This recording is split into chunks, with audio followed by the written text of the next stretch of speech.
hapon.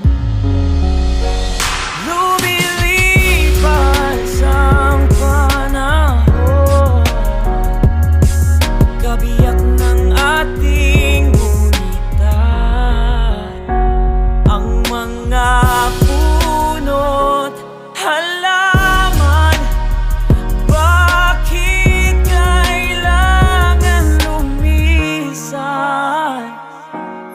Panapanahon ang pagkakataon, may babalik pa ang kahapon. Ngayon ikaw ay nabalik,